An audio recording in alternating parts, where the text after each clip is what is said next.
Hello everyone, welcome और welcome back to my channel. आज के इस क्लास में हम करेंगे सी टेट साइंस के लिए क्वेश्चंस। जो क्वेश्चन है वो कंटेंट बेस्ड और पेडागोजिकल दोनों ही रहेंगे। इसी तरह की और क्लासेस के लिए चैनल को सब्सक्राइब कर दें और वीडियो अच्छी लगती है तो वीडियो को लाइक भी करें। जो सी टेट का साइंस है उसमें फिजिक्स, केमिस्ट्री एंड बायो तीनों से ही क्वेश्चन पूछे जाते हैं। तो इसके अलावा अगर आप एचपीटेट की प्रेपरेशन कर रहे हो और साइंस के स्टूडेंट हैं तो आपको उसमें भी हेल्प मिल सकती है। तो चलिए आज का क्वेश्चन स्टार्ट करते हैं। फर्स्ट क्वेश्चन है, identify the set of micro nutrients nutrients required by plants in small small quantities.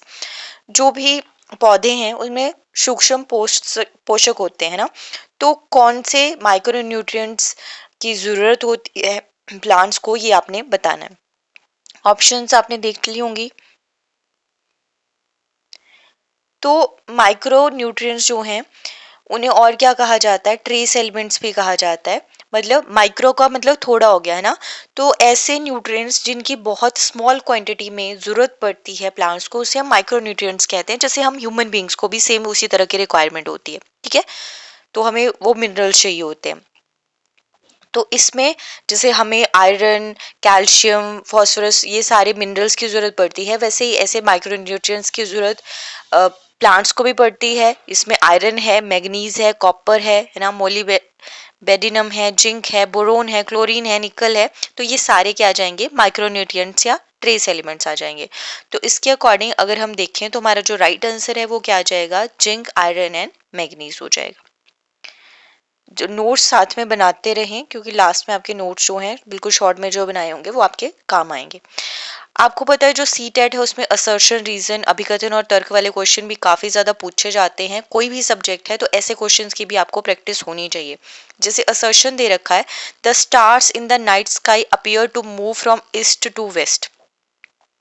क्यों हमें ऐसे लगता है कि जो रात को तारे हैं वो पश्चिम की ओर गति करते प्रतीत होते हैं, पूर्व से पश्चिम की ओर, ईस्ट से वेस्ट की डायरेक्शन में। रीजन दे रखा है, the earth rotate from west to east, क्योंकि जो अर्थ है वो वेस्ट से ईस्ट डायरेक्शन में रोटेट करती है। अब आपको पता है ये बात कि हमारी जो अर्थ है वो वेस्ट से ईस्ट डायरेक्शन में रोटेट करती है ना। और इसी वजह से हो सकता है तारे हमें कैसे दिखाई देते हो, ईस्ट टू वेस्ट में दिखाई देते हो, है ना। तो पहले तो आपको ये पता होना चाहिए कि अर्थ की जो रोटेशन की डायरेक्शन है वो क्या है, तो वो आपको याद रखनी है, वेस्ट से ईस्ट। इसीलिए हमें स्टार्स ईस्ट से वेस्ट डायरेक्शन में रोटेट करते हुए दिखाई देते हैं। तो असर्शन भी ठीक है, इसका रीजन भी ठीक है स्टेटमेंट, और ये करेक्ट एक्सप्लेनेशन भी है। तो राइट आंसर हो जाएगा हमारा 1। नेक्स्ट क्वेश्चन है, which of the following statements regarding rusting of iron are true. आपको पता है लोहे में जंग लग जाता है ना, तो इसमें इन्होंने 4 स्टेटमेंट से रखी हैं। आपको पहले देखना है कि ये चारों स्टेटमेंट में कौन सी ट्रू है, कौन सी फॉल्स है, उसके बाद आपने इन क्वेश्चन जो भी ऑप्शन है वो आंसर करनी है। तो जैसे पहली स्टेटमेंट है, in involves a chemical reaction between iron and oxygen. क्या केमिकल रिएक्शन होती है आयरन और ऑक्सीजन के बीच में, उसी की वजह से लोहे को जंग लगता है। क्या ये एक एक्सोथर्मिक रिएक्शन है, क्या ये रूम टेम्परेचर पे होती है। आपने देखा होगा अगर हम रूम में, घर में या घर के बाहर लोहा रखा है तो उसको जंग लगता है या नहीं लगता है। और क्या ये ऐसी रिएक्शन है जिसे रिवर्स किया जा सकता है, मतलब मान लो लोहे को जंग लग गया, उस लोहे को हम दोबारा से ठीक कर लें और उसे यूज कर पाए, है ना। तो क्या ऐसा हो पाता है, अगर हो पाए तो हम बोलेंगे रिवर्सिबल है, अदरवाइज हम बोलेंगे ये रिवर्सिबल नहीं है। तो इसमें कुछ चीज़ों के बारे में हम बात कर लेते हैं कि हमें अलग अलग केमिकल रिएक्शंस होती रहती हैं जिसमें एनर्जी या तो ट्रांसफ़र होती है सराउंडिंग में, या हम सराउंडिंग से क्या करते हैं, उसे कंज्यूम करते हैं। तो जब एनर्जी ट्रांसफ़र कर होगी रिएक्शन में सराउंडिंग में, तो उसे हम किसका नाम देंगे, एक्सोथर्मिक रिएक्शन का। जैसे हम ब्रीदिंग करते हैं, सांस लेते हैं, ये भी कैसी है, एक तरह की एक्सोथर्मिक रिएक्शन है, क्योंकि सांस ले रहे हैं तो ब्रेक डाउन ऑफ फूड हो रहा है ना, तो उसमें क्या होगा, एनर्जी रिलीज होगी। तो ये भी किसका एग्जाम्पल आता है, एक्सोथर्मिक रिएक्शन का, है ना। हमें बाहर गर्म फील होता है और जब एनर्जी ली जाती है सराउंडिंग से, तो इस तरह की रिएक्शंस को क्या कहा जाता है, एंडोथर्मिक रिएक्शंस कहा जाता है, जो यूजली कोल्ड होती है ना। तो जब आयरन और मॉइस्ट एयर, मतलब ऑक्सीजन है या मॉइस्ट एयर है, उसके बीच में क्या होगा, रिएक्शन होती है, तो ये कैसी रिएक्शन है, ये एक्सोथर्मिक रिएक्शन होते हैं, मतलब एनर्जी जो है रिलीज होती है, बट हमें बहुत गर्म नहीं फील होता क्योंकि ये बहुत स्लोली होती है, ये चीज़ है ना, बहुत स्लोली होगी। इसकी वजह से क्या होगा, हमें ये फील ही नहीं हो पाती है वो एनर्जी। ठीक है, तो मतलब हम यहाँ पे ये बोल सकते हैं कि ये कैसी रिएक्शन है, एक्सोथर्मिक रिएक्शन है, क्योंकि यहाँ पे एनर्जी रिलीज हो रही है। मॉइस्ट एयर में ऑक्सीजन है ऑब्वियसली, तो आयरन और ऑक्सीजन के बीच में रिएक्शन है, और ये रूम टेम्परेचर पे होती है। आपने देखा है घर में लोहा रखा होगा तो उसको जंग लग जाता है, बट ये रिवर्सिबल नहीं होती है, तो ये फॉल्स है इसके बारे में। तो इसलिए हमारा राइट आंसर क्या होगा, ए, बी एंड सी। ये इरिवर्सिबल रिएक्शन होती है जो लोहे को जंग लगता है, ये चीज आपने याद रखनी है। नेक्स्ट है आइडेंटिफाई द करेक्ट स्टेटमेंट। इसमें भी करेक्ट स्टेटमेंट्स को आपने आइडेंटिफाई करना है। इसमें क्या है, पेडागोजिकल क्वेश्चन है। यहाँ पे एक बोला कि effect is an observation that has repeatedly been found to be true over the time. क्या एक जो फैक्ट है, जो कथन है, एक अवलोकन ऑब्जर्वेशन होता है जिसे आपने देखा है बार बार सही प्रूव होते हुए। और ये बोला कि एक लॉ, एक थ्योरी है that has repeatedly been found to be true over time, और लॉ जो है एक थ्योरी होता है। ठीक है, तो इसमें से आपको देखना है कौन सी स्टेटमेंट ट्रू है, कौन सी फॉल्स है, और वही आपका आंसर होगा। तो फैक्ट तो क्या है, हम बोलते हैं ना कि ये तो फैक्ट है यार, मतलब आपने ऑब्जर्व किया हुआ है उस चीज को कि ये सच होती हैं चीजें। ठीक है, तो आई थिंक ये तो सही लग रहा है हमें। सोच लो एक बार। अगर हम बात करें ऑब्जर्वेशन के बारे में, तो ऑब्जर्वेशन क्या है, डिस्क्रिप्शंस हैं of phenomena, while laws are descriptions of phenomena that has been repeatedly tested and proven, है ना। ऑब्जर्वेशन, आपने कुछ ऑब्जर्व किया। और लॉ कैसे हैं, लॉ हम बोल सकते हैं कि जो भी डिस्क्रिप्शन है फिनोमेना की, उसे आपने टेस्ट किया, प्रूव किया, है ना, एक्सपेरिमेंटेशन के थ्रू, उसे हम क्या बोल सकते हैं, लॉ बोल सकते हैं। ठीक है, जबकि थ्योरी क्या है, थ्योरी एक स्टेटमेंट है that try to explain nature of phenomena. जैसे हमने कोई हाइपोथेसिस थ्योरी दिया कि शायद यार इसलिए होती होगी ऐसी चीज, बट लॉ में हमने उसे एक्सपेरिमेंटेशन के थ्रू क्या कर दिया, प्रूव कर दिया। ठीक है, और ऑब्जर्वेशन जो है वो क्या है, किसी फिनोमेना के बारे में डिस्क्रिप्शन है, और एक फैक्ट ऐसी चीज होती है जिसे हमने देखा है, भाई हाँ ये सच होती हैं चीजें, हमने एक्सपीरियंस किया है, तो ये वो एक फैक्ट हो गया। तो हम ये बोल सकते हैं कि ए तो करेक्ट है, बट लॉ जो है, ये यहाँ पे जो बोला कि law is a theory that repeatedly been found to be true over time, नहीं, इसे तो एक्सपेरिमेंटेशन के थ्रू हम प्रूव करते हैं। तो इसमें सिर्फ हमारा वन ऑप्शन करेक्ट है, तो ओनली ए वाला जो ऑप्शन है उसके साथ हम जाएंगे। नेक्स्ट क्वेश्चन है, यहाँ पे भी कुछ स्टेटमेंट्स दे रखी हैं, और वो स्टेटमेंट्स के अकॉर्डिंग आपने सही आंसर चूज करना है। तो यहाँ पे क्या बोला कि when a negatively charged rod is brought near an uncharged electroscope. आपने ना यहाँ पे एक चीज का ध्यान रखना है कि सिर्फ ये लेंदी स्टेटमेंट्स को देख के नहीं डर जाना है, इतना भी डिफिकल्ट नहीं है, बस ये लेंदी स्टेटमेंट देख के डर जाते हैं, कितना बड़ा क्वेश्चन आ गया है ना, फटाफट पढ़ोगे तो हो जाएगा आपका। ठीक है, बट ऐसा नहीं है कि कोई कॉन्सेप्ट आता ही नहीं है और ऐसे तुक्का लगाना चाह रहे हो, तुक्का नहीं लगेगा इतने लेंदी क्वेश्चंस में, क्योंकि स्टेटमेंट ज्यादा होती हैं। बस हाँ, आप ये कर सकते हो, जैसे 3 स्टेटमेंट है, एक के बारे में अगर आप श्योर हो कि नहीं भाई ये तो होगा ही होगा, है ना, तो उसके अकॉर्डिंग आप सही ऑप्शन तक पहुंचने की कोशिश कर सकते हो। ठीक है, तो देखो इन्होंने देखते हैं क्या दिया है। इन्होंने बोला एक negatively charged rod is brought near an uncharged electroscope. The electrosode leaves move further apart. Both the electrosode leaves acquire similar charge. The negative charges pass onto the electroscope, causing its leaf to move further apart.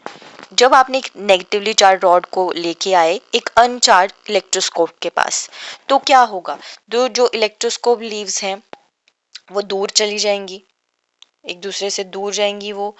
ये दूसरा दिया, both the electroscope leaves acquire similar charge, दोनों पे similar charge आ जाएगा, जैसे positive positive या negative negative. ये negative charges pass on to the electroscope causing its leave to move further apart. अब आगे पढ़ो, ये है आंसर हमारा, है ना, इसको पढ़ो। इसमें क्या बोला कि एक ऑब्जर्वेशन है और बी और सी क्या है, एक अनुमान है कि ऐसा हो सकता है, या ए और बी दोनों ऑब्जर्वेशन है, सी एक इन्फेरेंस है, अनुमान है, या ए और बी तीनों ही ऑब्जर्वेशन है या तीनों ही इन्फेरेंसेस है। अब देखो यहाँ पे इन्होंने मिक्स कर दिया है क्वेश्चंस को। तो ऑब्जर्वेशन क्या है, statement based on something you have seen. ठीक है, इन्फेरेंस एक कंक्लूजन है बेस्ड ऑन एविडेंस, रीजनिंग और पास्ट ऑब्जर्वेशंस। और inferences are not necessarily true and there can be more than one possible inference for any observation. ठीक है, जरूरी नहीं ये सच ही हो। तो अब इसके अकॉर्डिंग सही आंसर तक पहुंच सकते हो। तो यहाँ पे जो ए है वो क्या है, एक ऑब्जर्वेशन है कि इलेक्ट्रोस्कोप लीव्स जो हैं वो दूर जाती हैं, और बी और सी क्या है, इन्फेरेंसेस है, अनुमान है कि both the electros leave acquired similar charges and negative charge pass on to the electros, ये क्या है, अनुमान है। तो इसके लिए ना आपको पता होना चाहिए इसका कॉन्सेप्ट, तभी आंसर कर सकते हो। नेक्स्ट है, which of the following gases are responsible for acid rain. Acid rain के लिए कौन सी गैसेज रिस्पॉन्सिबल होती हैं, तो इसके लिए पता होना चाहिए एसिड रेन बनती कैसे है। तो एसिड रेन क्या है, कैसे बनती है, by the release of sulphur dioxide and nitrogen oxide in the atmosphere where they react with water, oxygen and other chemicals to become sulfuric and nitric acid respectively।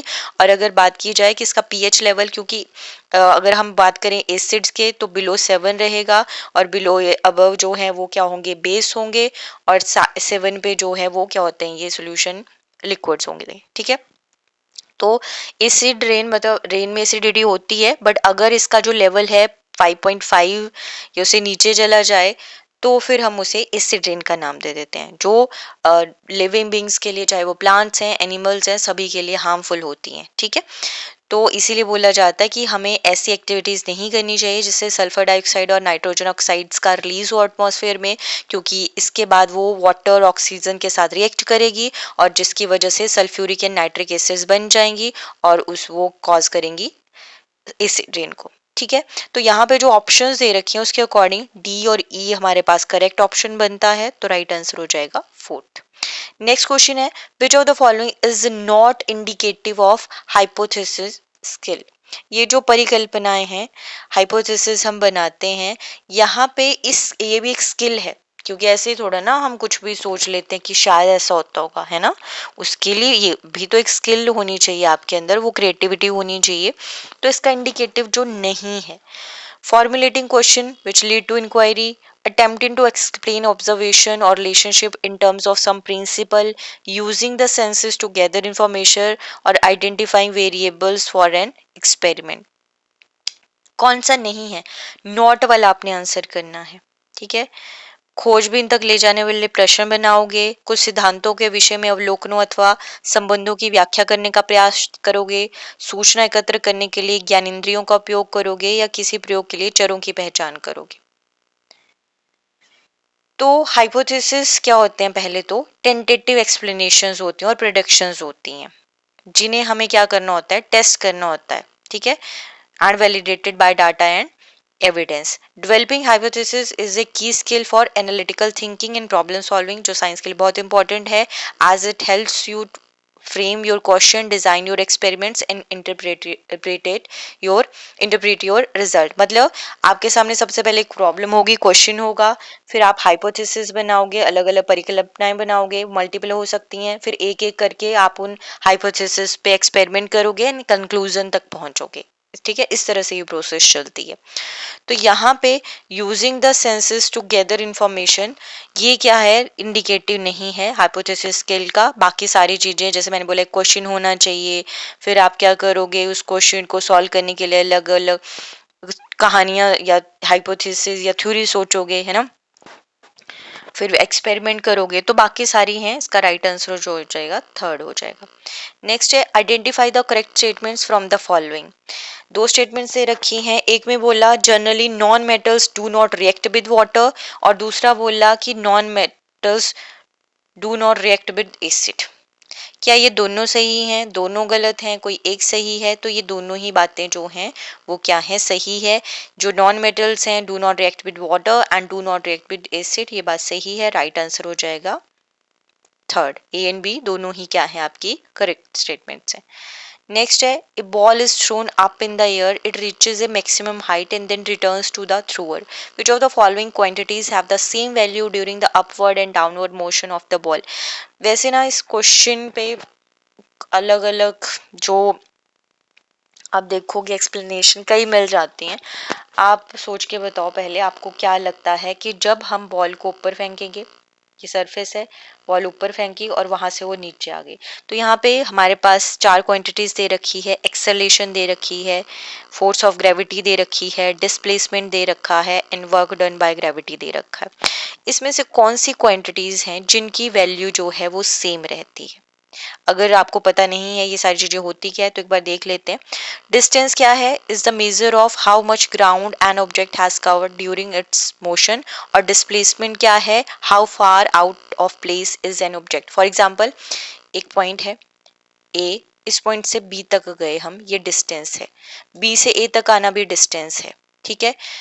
और हमने जो शॉर्टेस्ट डिस्टेंस होगा ए से बी तक, मतलब इधर से गए ये भी डिस्टेंस, ये इधर से गए ये भी डिस्टेंस, बट इसमें जो शॉर्टेस्ट डिस्टेंस होता है उसे मेनली हम डिस्प्लेसमेंट का नाम दे देते हैं, ठीक है। और आपका जो इनिशियल पॉइंट है उससे कितना दूर ऑब्जेक्ट गई वो आपकी डिस्प्लेसमेंट है। अगर उसी पॉइंट पे रही, कहीं घूम के आगे फिर से उसी पॉइंट पे, तो हम बोलते हैं कि डिस्प्लेसमेंट जो है वो जीरो होता है। मतलब डिस्प्लेसमेंट जो है वो जीरो भी हो सकता है, पॉजिटिव नेगेटिव सब हो सकता है, बट डिस्टेंस हमेशा जो है आपका वो पॉजिटिव ही होता है, ठीक है। उसके बाद एक्सेलेरेशन। एक्सेलेरेशन क्या है? Rate of change of velocity with respect to time, ठीक है। और अगर हम स्पीड चेंज करें, डायरेक्शन चेंज करें, दोनों ही केसेस में हमारी जो एक्सेलेरेशन है वो क्या होगी? वेलोसिटी क्योंकि चेंज होगी तो ऑब्वियसली एक्सेलेरेशन भी चेंज होगी, चाहे आप डायरेक्शन चेंज कर दो या फिर स्पीड चेंज कर दो, ठीक है। और ग्रेविटेशनल फोर्स या फोर्स ऑफ ग्रेविटी क्या है, जिसे हम किससे डिनोट करेंगे? एफ से डिनोट कर लेते हैं, ठीक है। एंड उसके बाद आता है हमारा work done by gravity. Work done by gravity क्या है? W is equal to mgh, जिसे पोटेंशियल एनर्जी भी लिख लेते हैं, mgh ही है वो, है ना, उसे हम वर्क डन बोल देंगे। तो यहाँ पे अब आप देखो कि जो हमारे पास ऑप्शंस दे रखे हैं उसके अकॉर्डिंग ऐसी कौन सी चीज है जिसकी वैल्यू चेंज सेम रहेगी, ठीक है। वर्डिंग पे अच्छे से ध्यान दो।